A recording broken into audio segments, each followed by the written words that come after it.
Bonjour à tous et bienvenue à ce deuxième cours sur l'électromagnétisme. Toujours dans le chapitre de l'électrostatique, deuxième cours, vidéo 41. Nous allons aborder la notion de champ électrique, le champ électrostatique créé par une charge ponctuelle, champ électrique créé par un ensemble de charges ponctuelles et bien sûr avec des applications. Le champ électrostatique. Toute charge électrique modifie les propriétés physiques du champ spatial qui l'entoure et d'un autre côté, elle crée dans le champ spatial qui l'entoure ce qu'on appelle un champ électrique. Notion de champ électrique, définition qualitative, c'est-à-dire son formule mathématique. On dit qu'il existe un champ électrique en un point donné de l'espace si une force Fe agit sur une charge électrique ponctuelle placée en ce point. Donc, à ce moment-là, nous dirons que dans cette région, il existe un champ électrique. La définition maintenant quantitative. On appelle champ électrostatique E, qu'on note par E, une grandeur vectorielle, le rapport entre la force Fe, la force électrique, et la charge Q0 soumise à cette force. Dans notre cas ici, E c'est égal à Fe sur Q. L'unité du vecteur champ électrostatique, c'est le volt par mètre. E et F ont toujours la même direction, le même point d'application, mais le sens dépend du signe de la charge à laquelle est soumise la force. Le sens du champ dépend du signe de la charge qui est soumise à la force électrique Fe. Si Q0 est positive, alors là, E et Fe ont le même sens. Si par contre Q0 est négative, alors E et Fe sont de signes contraires. Voilà, dans notre cas ici, EP c'est égal à Fe sur Q. Champ électrostatique créé par une charge ponctuelle. Définition. Lorsqu'une charge Q se trouve au point O, elle crée alors en tout point M de l'espace qui l'entoure, comme nous venons de le dire, un champ vectoriel appelé champ électrostatique exprimé par la relation mathématique. Le vecteur E, c'est égal au rapport de la force électrique par la charge Qm. C'est égal, puisqu'on connaît l'expression de Fe, c'est 1 sur 4 pi epsilon 0 Q sur R au carré U. Ça, c'est l'expression brute du champ électrostatique. R étant la distance entre les deux charges, la charge qui crée le champ électrique, et la charge qui est soumise à la force électrique. Remarquons que les deux vecteurs ici ont le même sens parce qu'on suppose que Q est positif. Le vecteur unitaire U. Q, c'est la charge présente au point O et c'est elle qui crée le champ électrique dans son entourage. Qm, une charge test placée au point M, elle n'a aucune influence sur le champ du calcul électrique, elle subit l'action de la force Fe.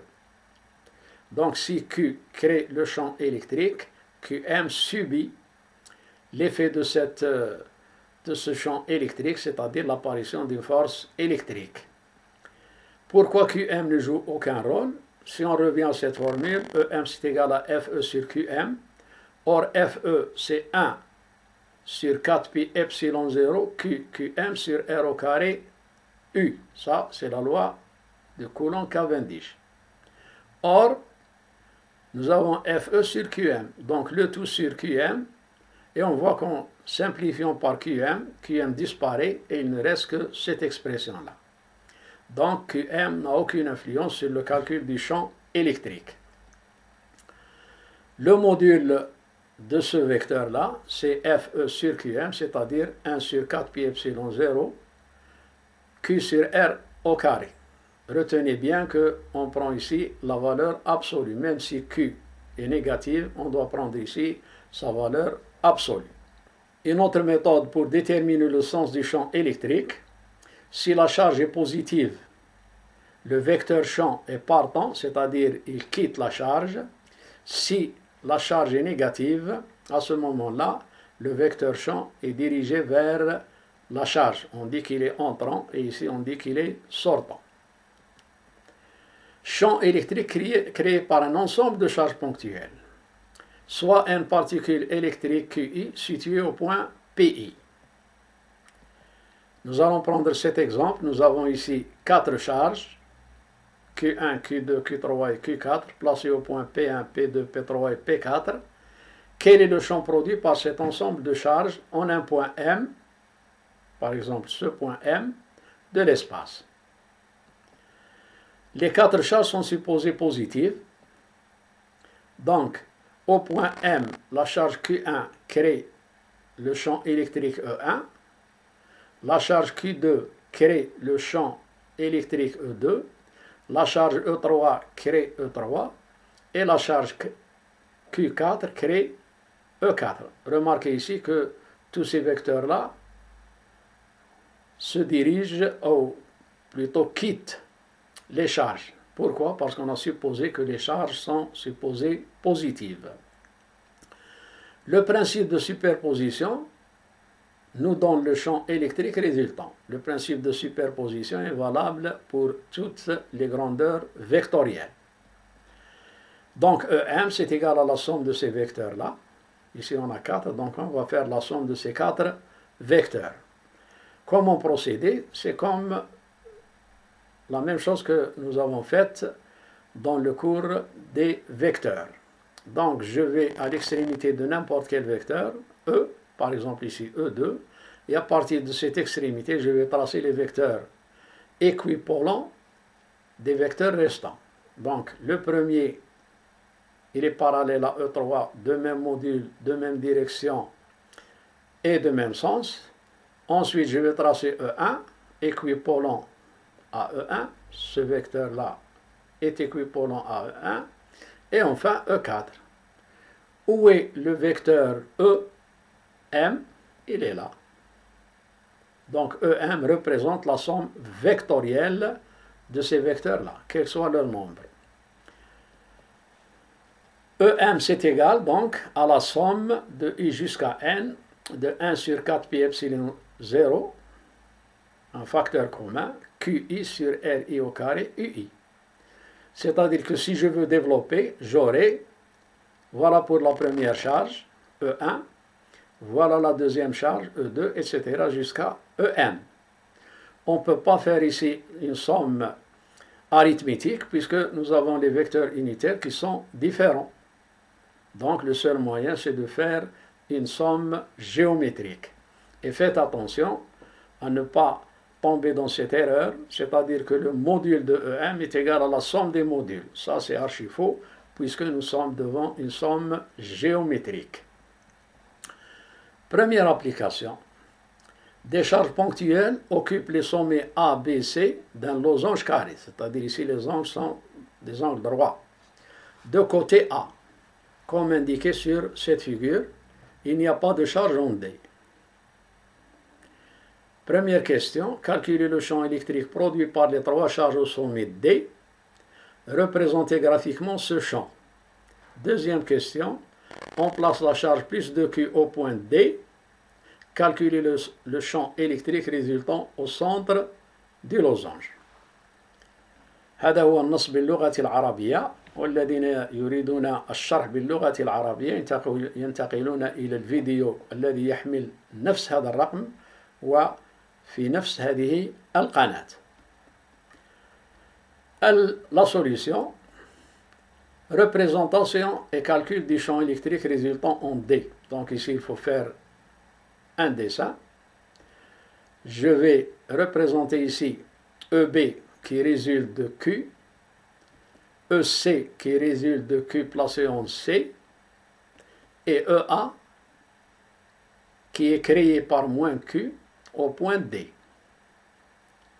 Remarquez que EA est dirigé vers la charge parce que la charge est négative, mais EC et EB sont dirigés dans le sens contraire, mais EC et EB quittent les charges parce que les charges sont positives. ED, c'est-à-dire, je cherche ici le vecteur du champ électrostatique qui est égal à la somme des trois vecteurs EA plus EB plus EC. Donc je dois calculer d'abord la somme de EB plus EC. ECB c'est égal à EC plus EB. Une fois que j'aurai calculé ECB, je n'ai qu'à faire la somme de ECB et EA. Cherchons d'abord ECB. Donc ECB, ce vecteur-là, il est égal à la somme de ces deux vecteurs. Et on voit que ici, là, on a aussi un carré. Donc, on a ici la diagonale qui est en même temps une bisectrice. Donc, ces angles sont égaux. Ici, on a un angle droit. Je vais appliquer la relation de Pythagore pour trouver le module de ECB, c'est-à-dire ECB au carré, c'est égal à EB au carré plus EC au carré. Et voilà, EC c'est égal à EB d'abord, la formule KQ sur A au carré. ECB c'est égal à la racine carrée de EC au carré plus EB au carré. Puisque EC égale EB, résultat, ECB c'est égal à EC racine de 2. Donc ECB, c'est égal à racine de 2, KQ sur A au carré. Maintenant, calculons EA. Mais d'abord, il faut calculer la distance AD. Là aussi, puisqu'on a un carré, la diagonale que nous avons ici est égale à la somme des deux autres carrés sous le radical, bien sûr. AD, c'est égal à A carré plus A carré. Puisqu'ici, là aussi, on a un triangle rectangle, c'est égal à racine de 2, A au carré. Une fois que j'ai la distance entre A et D, je peux calculer EA, qui est égal à KQ sur le carré de la distance AD, c'est-à-dire 2A au carré. Maintenant, puisque EA et ECB sont collinéaires, c'est-à-dire ils ont la même direction, je peux calculer directement le module de ED en soustrayant de ECB EA. J'ai ECB et j'ai EA, donc le vecteur ED sera là, parce que ce vecteur-là a un module plus grand que ce vecteur-là. Donc ED c'est égal à KQ sur A au carré racine de 2 pour ECB, moins KQ sur 2A au carré. Résultat final, ED égale 0,914 KQ sur A au carré. Calcul du champ électrique résultant au centre du losange maintenant, c'est-à-dire en ce point O. ER, c'est-à-dire résultant, c'est égal à la somme des 4 vecteurs champ électrique créés par les 4 charges. EC et EB sont directement opposés. Pourquoi? Parce que nous avons la même charge en B et C, et la distance OB, c'est égal à OC. Et ils sont de sens contraire. Donc leurs modules sont égaux, mais ils sont de sens contraire. Leur somme est égale à 0. EA et ED maintenant. Où est EA? Le voici, dirigé vers la charge, puisque la charge est négative. Plus ED, ED là aussi est dirigé vers la charge, puisque la charge est négative. Là aussi, les deux vecteurs sont opposés. Donc ED, c'est égal à 2EA. Pourquoi? Parce qu'ici, on a 2 fois Q, et ici, on a la charge Q. ER, donc c'est égal finalement à ED moins EA, puisque EB plus EC, c'est égal à 0. ER sera là, puisque ED est supérieur à EA. AD maintenant, AD, c'est la diagonale de ce losange-là, donc c'est égal à A carré AD au carré, c'est égal à A carré plus A carré. Ça veut dire que AD égale A racine de 2. Or, AO, c'est la moitié de AD, puisque les diagonales se coupent en leur milieu, dans un carré ou bien dans un losange. Donc, c'est égal à A racine de 2 sur 2. Finalement, EA, c'est égal à KQ sur A au carré, c'est-à-dire KQ sur A racine de 2 sur 2, le tout au carré. Pour ED, on a K, mais on a ici 2 fois Q. Donc 2 fois Q sur D au carré, c'est égal à K fois 2Q sur A, racine de 2 sur 2, le tout au carré. Il ne me reste plus qu'à faire la soustraction puisque les deux vecteurs sont collinéaires. ER c'est égal à ED moins EA. Et en fin de compte, on trouve ER c'est égal à 2K Q sur A au carré. Et c'est à vous de refaire tous ces calculs. Passons maintenant à la deuxième application. Aux deux extrémités d'un fil de longueur 2L, c'est-à-dire d'ici jusque-là, on a 2L. C'est-à-dire que la moitié, c'est égal à L. Sont attachés deux ballons sphériques gonflés avec de l'hélium. Pourquoi l'hélium? Parce que l'hélium étant plus léger que l'air, donc les ballons vont se soulever et portent la même charge plus Q. On suspend au milieu du fil une masse petit m. Le système abandonné à lui-même dans l'atmosphère occupe alors une position d'équilibre stable dans un même plan vertical, tel que chaque moitié du fil fait un angle alpha avec l'horizontale. En négligeant les masses du fil et des ballons, calculer la valeur de Q. Application numérique, on a ces valeurs-là pour G, L, M et alpha. النص باللغة العربية، وأذكر هنا أن كل الدروس باللغة الفرنسية تناظرها دروس باللغة العربية على نفس القناة وتحمل نفس رقم الفيديوهات.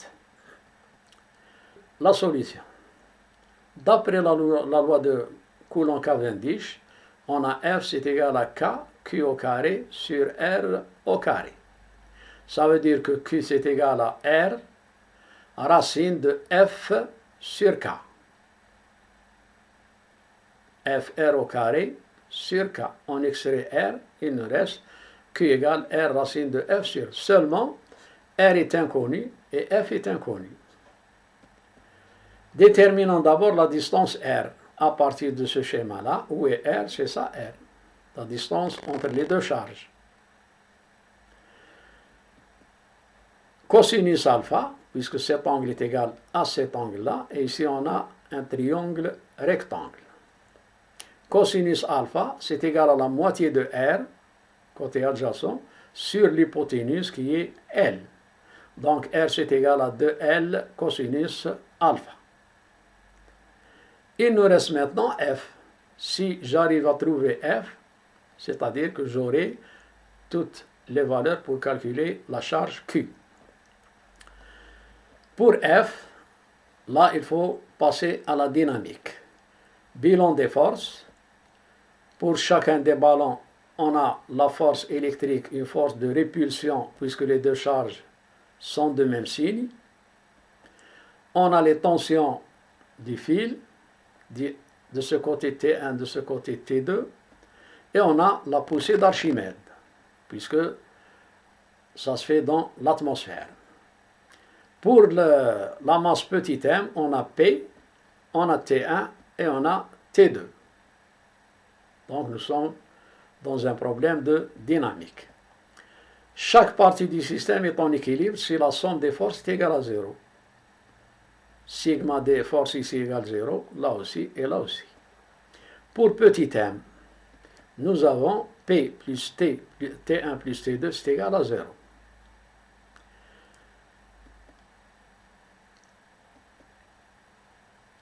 On projette sur l'axe vertical. Pourquoi projeter sur l'axe vertical? Pour faire la somme des vecteurs suivant une même direction. Donc on a 2T sinus alpha, puisque la projection de T1 c'est T1 sinus alpha.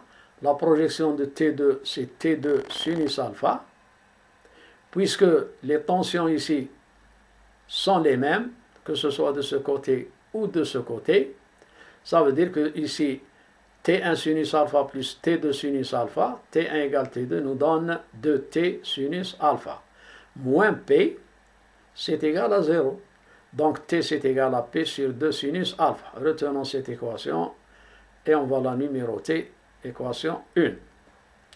Au centre de l'un des ballons, que ce soit celui-là ou celui-là, on a la somme des forces est égale à 0 pour qu'il y ait équilibre.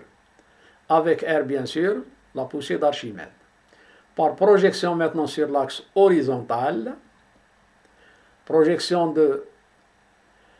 la projection de R est égale à 0, il me reste F et la projection de T2 qui est T2 cosinus alpha, et puisque j'ai supposé T1 égale T2 égale T, ça veut dire T cosinus alpha. Donc F moins T cosinus alpha égale 0, ce qui me donne F égale T cosinus alpha. De l'équation 1 et 2, je peux en déduire l'expression de la force F, qui est, si je remplace ici T par P sur 2 sinus alpha, voilà ce que je vais obtenir, et en fin de compte, F c'est égal à P, connu, sur 2, puisque alpha est connu, ça veut dire que F maintenant, je peux la calculer. J'ai obtenu R et F, il suffit maintenant de calculer la valeur de Q.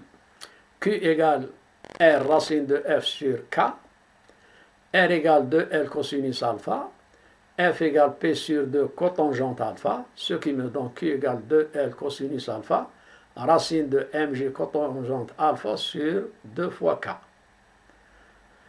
Maintenant, si on passe à l'application numérique, on a M qui est 5 grammes, ça veut dire que je dois d'abord convertir en kilogrammes, donc c'est 5 10 puissance moins 3 kg. Cosinus pi sur 6, c'est 0,87 presque. Cotangente pi sur 6, c'est 1,732. G 10 newtons par kilogramme, L égale 1 mètre, et K, c'est 9 10 puissance 9. Lorsque je fais l'application, je vais trouver cette valeur-là, 3,8 10 puissance moins 6 newtons, c'est-à-dire 3,8 microcoulomb. Et c'est à vous de vous en assurer de ces calculs. Et voilà, c'est ainsi que se termine ce cours. Donc je vous donne rendez-vous au prochain cours, toujours dans l'électrostatique, troisième cours vidéo numéro 43, où nous étudierons le champ électrique créé par une distribution maintenant continue et non pas discontinue comme nous l'avons fait dans ce cours-là, de charge. Et bien sûr avec des applications.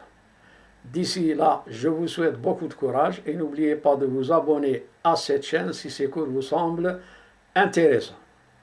À bientôt et salut!